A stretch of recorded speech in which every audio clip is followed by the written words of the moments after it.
يا صباح الفضايح والأسرار اللي محدش يعرفها. في حاجات في العالم ده لو مش متصورة فيديو مستحيل عقلك كان هيصدق إنها موجودة أصلاً. إحنا النهاردة هنعدي حدود المستحيل، هنروح لأبعد نقطة في أفريقيا عشان نشوف عادات بتغير ملامح البشر، وهنسافر وسط التلج عشان نحضر طقوس غريبة بتهز الأرض من قوتها.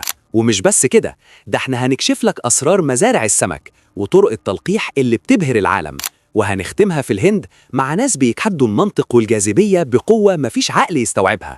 ركز معايا في كل دقيقة، لأن اللي جاي هيخليك تشك في كل اللي تعرفه. ويلا بينا. تعال بقى أوريك أغرب العادات اللي بيعملوها في مناطق معينة في أفريقيا. الناس هناك بتعمل فتحات في وشها زي ما انت شايف كده، بيعملوا فتحة في الشفايف وبيعتبروا ان ده قمة الجمال. والسر هنا انهم بيعلقوا فيها حلقات خشب او فخار ضخمة جدا. والمفاجأة بقى ان الحلقات دي مش بس للزينة، دي بتحدد مهر البنت لما تيجي تتجوز. يعني كل ما الحلقة كبرت وشفايفها استحملت حلقة اكبر، كل ما زاد عدد البقر اللي العريس بيدفعها لأهلها. وعشان كده كل ما الحلقة تكون كبيرة، كل ما برستيج الست وجمالها يكون اكتر في نظر قبيلتها. سيبك بقى من افريقيا وحرها وخلينا نطير على برد النمسا. تعال بقى أوريك أغرب العادات اللي بيعملوها في النمسا، ولما هتشوفها هتتجنن. الناس هناك بتلبس أجراس ضخمة وبيمشوا بيها في الشوارع وسط التلج.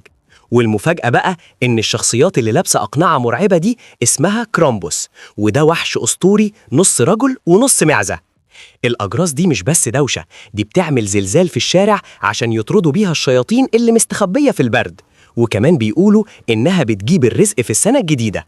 والعادات دي موجودة من زمان جدا، وبيعملوا لها مهرجانات مرعبة كل سنة في فصل الشتاء. سيبك بقى من برد النمسا وتعالى شوف المعجزات اللي بتحصل تحت المية. تعال بقى أوريك أغرب المزارع اللي موجودة في العالم، وهي مزارع السمك. والناس هناك بيعملوا حاجة غريبة جدا، وهي تلقيح السمك يدويا زي ما انت شايف كده. والمفاجأة بقى إن الحركة دي مش بس بتزود العدد، دي بترفع نسبة نجاح الإخصاب من 5% في الطبيعة ل 95% تحت إيد الناس دول. يعني حرفياً بيضمنوا إن مفيش سمكة واحدة تضيع. والعملية دي هي اللي بتخلي أسعار السمك في العالم كله تفضل متوازنة رغم الاستهلاك المرعب اللي بنشوفه.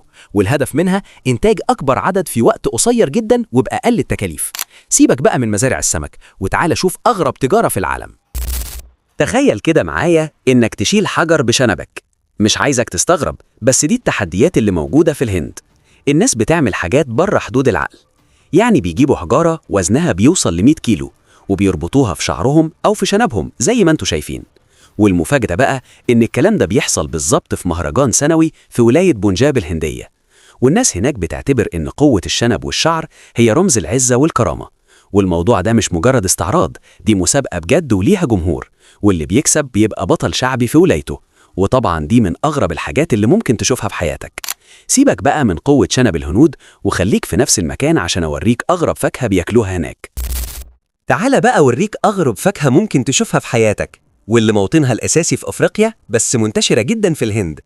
الفاكهة دي اسمها العلمي ستيركوليا فوتيدا، وعندهم هناك بيسموها كاجو بادام أو اللوز البري.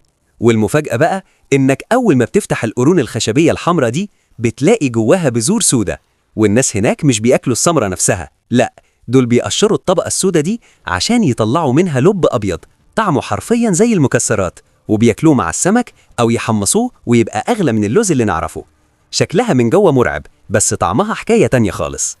سيبك بقى من الفاكهة وعجايبها وتعالى شوف الطائر اللي بيحير العلماء بذكائه. عمرك بقى سمعت عن الطائر الطلقة؟